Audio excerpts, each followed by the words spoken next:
Hey!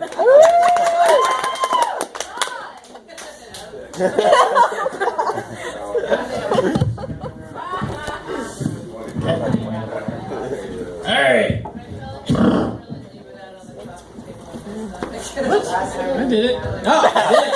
You're hitting me in the face. Jesus Christ.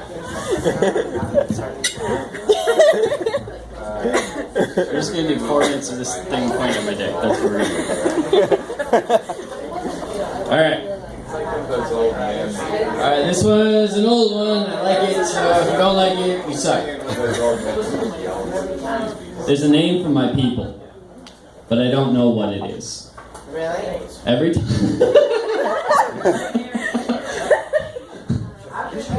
Every time I try and add up all their attributes into some semblance of an essence, I come to the conclusion that they are just more than the sum of their parts.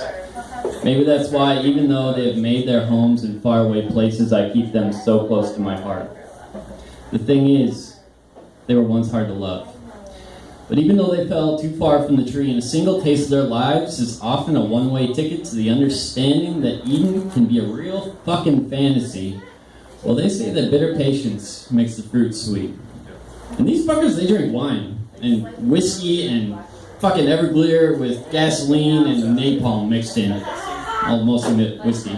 You see, they are marksmen turned musicians, bouncers turned mothers, organized criminals turned organizers. They're the people I'm referring to when I say, I might know a guy.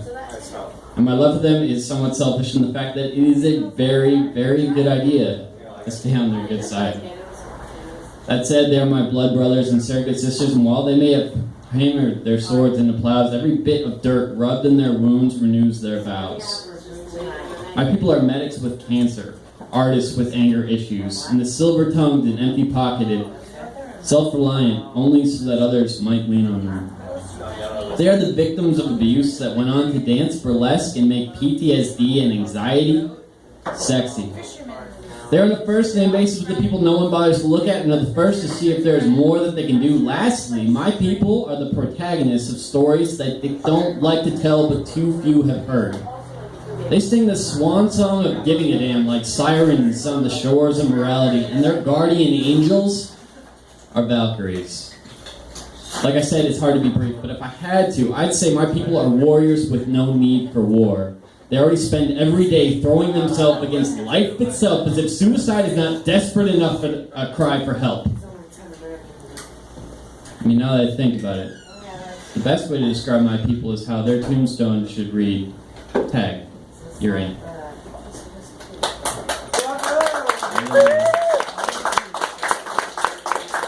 Knock it off!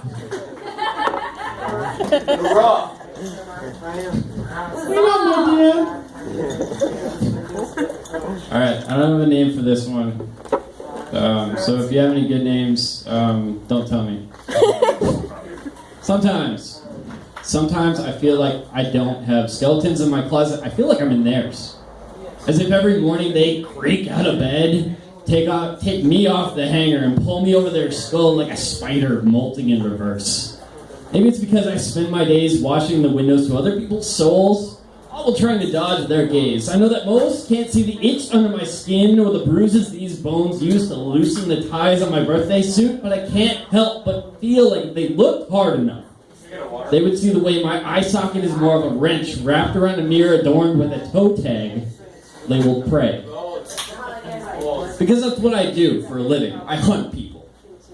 That's where the bread, butter, and meat on my table comes from, and I try to be a vegan, but I was taught to waste not. The thing is, I don't think I'm broken. I still feel the things I'm supposed to feel. Things like regret and pity and the drop in my stomach when I realized my nightmares were real.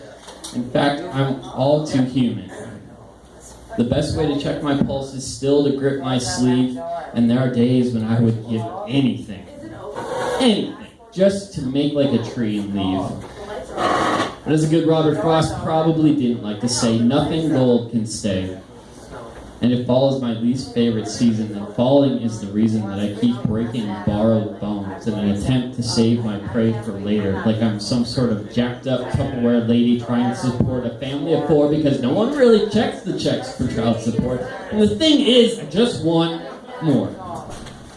I want to make a world where there's no need for my kind of people to feed, where hunger and poverty are just memories of days when people didn't know how much they had to give, where trust isn't something we have to put through a sieve, and Congress doesn't buy stock in WD-40.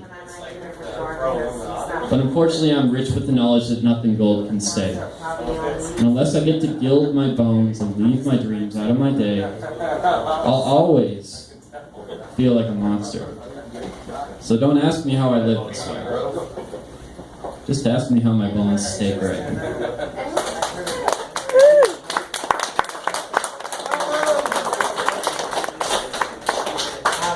Alright, I got one more. One more.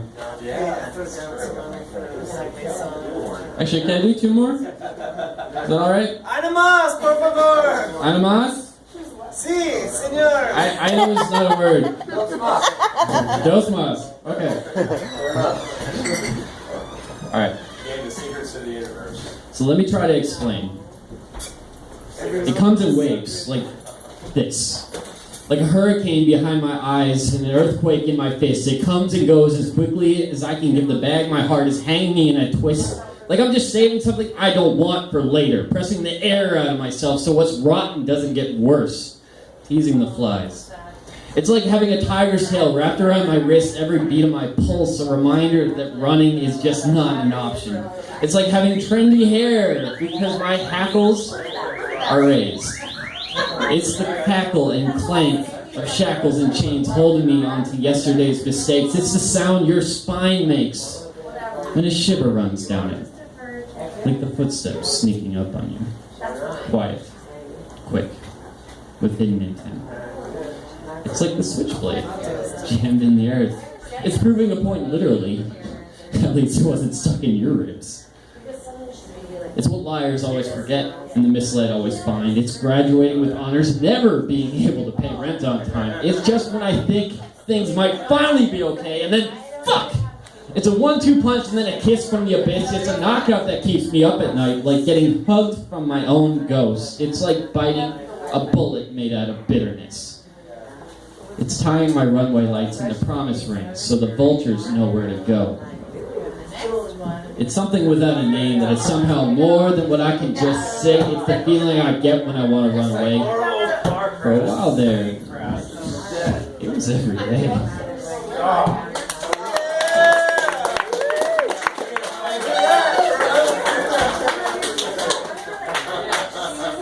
I'm done.